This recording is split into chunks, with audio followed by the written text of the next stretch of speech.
Welcome to જય માનપણા kitchen. હું લાબી આહિર આપશોને મારા જય દ્વારકાધીશ. તો આજે હું તમારી સાથે શેર કરીશ ઓલ આઉટ મચ્છર મારવાનું લિક્વિડ.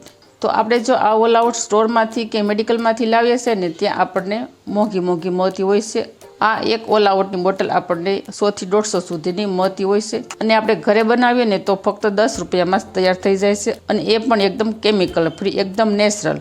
તો આપણે છે ને ઓલ આઉટ ઘરે બનાવીએ ને તો આપણને ઘણા ફાયદા થાય છે અને ઓલ આઉટ છે ને તે કેમિકલ ફ્રી બને છે અને આપણે બહારથી લાવીએ ને તેમાં થોડોક પણ કેમિકલનો ભાગ રહેલો જ હોય છે. અને ઓલ આઉટ ચાલુ હોય ને ઘરમાં ત્યારે આંખો પણ બળતી હોય છે, એટલે આંખોમાં બળતરા થતી હોય છે. તો આજે આપણે જે મચ્છર મારવાનું લિક્વિડ હોમમેડ ઘરે બનાવવાના છે તે એકદમ નેચરલ બનશે અને કેમિકલ ફ્રી બનશે અને તમારા શરીરમાં કે આંખમાં કે શ્વાસમાં કોઈ નુકસાન નહીં પહોંચે. તો ચાલો હવે આપણે જોઈ લઈશું મચ્છર મારવાનું લિક્વિડ બનાવવામાં કઈ કઈ સામગ્રીની જરૂર પડશે તે. તો સૌથી પહેલાં મેં અહીંયા લીધા છે કડવા લીમડાના પાન. આ પણ મચ્છર મારવામાં ખૂબ ઉપયોગી થાય છે અને કડવા લીમડામાં કડવાશ રહેલી હોય છે એટલે મચ્છર છે તે ઝડપથી મરવા મળશે અને મચ્છર દૂર પણ થઈ જશે. તો લીમડાના પાન છે ને તમે ગમે તેવા લઈ શકો, લીલા, સૂકા, ગમે તે લઈ શકો. હવે આ લીમડાના પાનને આપણે મિક્સર જારમાં ક્રશ કરવાના છે. તો તેના માટે આપણે લઈ લઈશું નાનો મિક્સરનો જાર. તો લીમડાને છે ને આપણે વોશ કરી અને તેને સાફ કરી નાખવાનો કપડા વડે. ત્યારબાદ જ આપણે લીમડાને ઉપયોગમાં લેવાનો, કારણ કે તેની ઉપર ધૂળ રસકણ ચોંટેલા હોય છે, એટલા માટે આપણે તેને પહેલાં ચોખ્ખા પાણીથી વોશ કરી લેવાનો. હવે આ લીમડાને આપણે આ રીતે ડાળીએથી અલગ કરી નાખશું પાનને. તો વિડીયો શરૂ કરતાં પહેલાં મારી તમને નિવેદન છે કે હજી સુધી તમે મારી ચેનલને સબસ્ક્રાઈબ ન કરી તો પ્લીઝ જય માનપણા કિચનને સબસ્ક્રાઈબ કરી દેજો, વિડીયોને એક લાઈક જરૂર કરજો. તો જુઓ, તમે જોઈ શકો છો અહીંયા આપણે મિક્સર જારમાં લીમડાના પાન એડ કરી દીધા છે. હવે આમાં આપણે પાણીનો યુઝ બિલકુલ નથી કરવાનો. તો અહીંયા મેં લીધું છે સરસોનું તેલ. તમે સરસોની જગ્યાએ કોપરેલનું તેલ પણ લઈ શકો છો. અત્યારે હું સરસોનું તેલ છે તે 2 ચમચી જેટલું લઉં છું. હવે આપણે લીમડાના પાનને સરસોના તેલની સાથે સરસ રીતે ગ્રાઇન્ડ કરી લઈશું. તો જો આપણે સરસોના તેલ સાથે લીમડો ક્રશ કર્યો હતો તે આ રીતનો આપણે પેસ્ટ જેવું બનાવી દીધું છે. જુઓ, તમે જોઈ શકો છો આ રીતનો આપણે એકદમ ઝીણો ક્રશ કરી નાખવાનો લીમડાને. તો ત્યારબાદ મેં અહીંયા લીધા છે 5 તજના પત્તા. જો આપણે આ રીતનો દાળ શાકમાં અને કઢીમાં આપણે વઘારમાં એડ કરીએ છીએ તે આપણે તજપત્તા લેવાના. તો તજપત્તાને પણ આપણે આ રીતનું કાતર વડે ઝીણા ટુકડા કરી નાખીશું.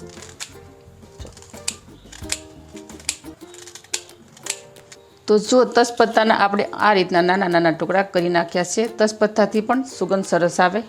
ત્યારબાદ મેં અહીંયા લીધા છે 1/2 ચમચી જેટલા લવિંગ. લવિંગને આપણે એક વાટકીમાં એડ કરી દઈશું અને ત્યારબાદ લઈ લઈશું 1 ઇંચ જેટલો તજનો ટુકડો.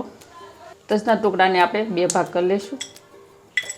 તો તજ અને લવિંગ લિક્વિડમાં એડ કરવાથી છે ને તેનો ધવાડો સરસ નીકળે છે અને આનાથી સુગંધ પણ સરસ આવે છે અને મચ્છર છે તે આનાથી ફટાફટ ભાગવા મળશે. તો હવે આ તજ અને લવિંગને છે ને આપણે અધકચરા તેને આપણે કૂટી નાખીશું. આપણે આને પ્રોપરલી ભૂકો નથી કરવાનો, થોડા આખા ભાખા રહે એ રીતે આપણે ખાંડી નાખીશું. તો જુઓ, અહીં આપણે લવિંગ અને તજને આ રીતના અધકચરા વાટી નાખ્યા છે. જો આપણે આ રીતના અધકચરા રાખવાના, પ્રોપરલી ભૂકો નહીં કરવાનો. તો હવે આવશે કપૂર. કપૂરને મેં આ રીતની નાની 6 ટીકડી લઈ લીધી છે. તમે કપૂર તમારી ક્વોન્ટિટી પ્રમાણે લઈ શકો છો. જો તમારે વધારે લિક્વિડ બનાવવાનું હોય તો વધારે કપૂરની ગોળી એડ કરવાની અને 1 બોટલ જેટલું બનાવવાની હોય તો 5 થી 6 ગોળી એડ કરવાની. કપૂરનો પણ આપણે ભૂકો કરીશું. જો આ રીતનો આપણે એકદમ વાટી લઈશું. તો જુઓ, કપૂરનો પણ આપણે આ રીતનો એકદમ ઝીણો ભૂકો કરી નાખ્યો છે. જો આ રીતે એકદમ કપૂરનો આપણે ભૂકો કરી નાખવાનો. તો આપણે મચ્છર મારવાનું લિક્વિડ માટેનું આ રીતની સામગ્રી તૈયાર કરી નાખી છે. હવે આપણે આગળની પ્રોસેસ કરીશું. તો તેના માટે આપણે જઈશું ગેસ તરફ.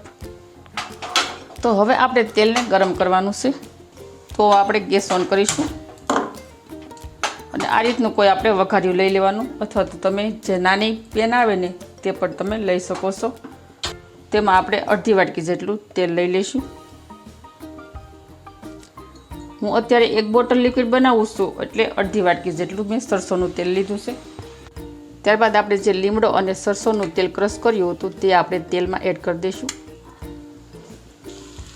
ત્યારબાદ આપણે તજપત્તા એડ કરી દઈશું. લવિંગ અને તજને આપણે જે અધકચરા વાટ્યા હતા તે આપણે એડ કરી દઈશું આમાં. ત્યારબાદ એડ કરી દઈશું કપૂરનો ભૂકો.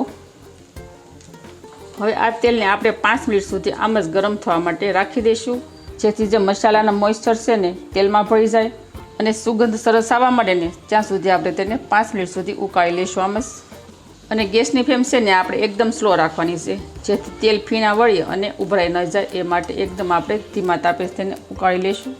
તો ફ્રેન્ડ, તમને આ ઘરે મચ્છર ભગાવવાની લિક્વિડની રીત કેવી લાગી તે મને કમેન્ટ કરી અને જરૂર કહેજો. અને તમે કયા શહેરમાંથી મારો વિડીયો જોઈ રહ્યા છો તે પણ મને જરૂર કહેજો કમેન્ટ બોક્સમાં. તો જો અહીંયા મસાલા છે તે બધા એકદમ રતાશ ઉપર થઈ ગયા છે અને બીજા મસાલા છે તે કાળા જેવા થઈ ગયા છે. તો હવે આપણે ગેસની ફ્લેમ બંધ કરી દઈશું અને લિક્વિડને આપણે થોડું ઠંડુ થવા દઈશું. હવે આ લિક્વિડને આપણે ગળણી વડે ગાળી લઈશું. તો જો આ રીતનો સરસ કલર આવ્યો છે ને લિક્વિડનો, કેવો સરસ આવ્યો છે કલર. હવે આને આપણે ઠંડુ થાય ત્યારબાદ જ આપણે બોટલમાં ભરી લઈશું. તો જો અહીંયા આપણું લિક્વિડ છે તે સરસ ઠંડુ થઈ ગયું છે. જો આમ દૂરથી તમને કાળું લાગશે પણ લિક્વિડ છે તે કાળું નથી બન્યું. જો તમને ચમચીમાં લઈને બતાવું તો જો આંગળી બોળશું તો બિલકુલ ગરમ નથી લાગતી. તો તમે જો આ રીતનું ઘરે લિક્વિડ બનાવી અને વાપરશો ને તો તમારું આ લિક્વિડ છે ને 2 મહિના સુધી ચાલશે. તો હવે આપણે કોઈ પણ આ રીતની ખાલી બોટલ લઈ લઈશું. આ ઓલ આઉટની બોટલ છે, મારી પાસે ખાલી જ પડી હતી. અને આ બોટલમાં જે ઉપરની રિફિલ આવે તેને આપણે ઢાંકણાની સાથે કાઢી લઈશું. જો આ રીતની. હવે આપણે લિક્વિડને બોટલમાં ભરી લઈશું. તો હવે આપણે બોટલની અંદર લિક્વિડ ભરવા માટે કોઈ પણ આ રીતની ગળણી લઈ લેવાની. આ ગળણી છે ને કેરોસીન ગાળવાની આવે, પહેલાં આ ગળણી બહુ વાપરતા. તો હવે આપણે ગળણીના મદદથી લિક્વિડ બોટલમાં ભરી લઈશું, જેથી લિક્વિડ છે તે બહાર ઢોળાવા ન કરે. તો જો એક બોટલ લિક્વિડ બન્યું છે એટલી સામગ્રીમાંથી. તો હવે આપણે બોટલને ઢાંકણું પેક કરી દઈશું. તો જો આપણે આ રીતનું ઢાંકણ પેક કરી દીધું છે. તો હવે આ બોટલને આપણે બોડિયામાં રાખીને હું તમને બતાવીશ અને પેક કરી દઈશું આપણે મશીન સાથે. તો હવે આ ઓલ આઉટને આપણે બોડિયામાં ફિટ કરી દઈશું. આપણે સ્વિચ છે તે ઓન કરી દઈશું.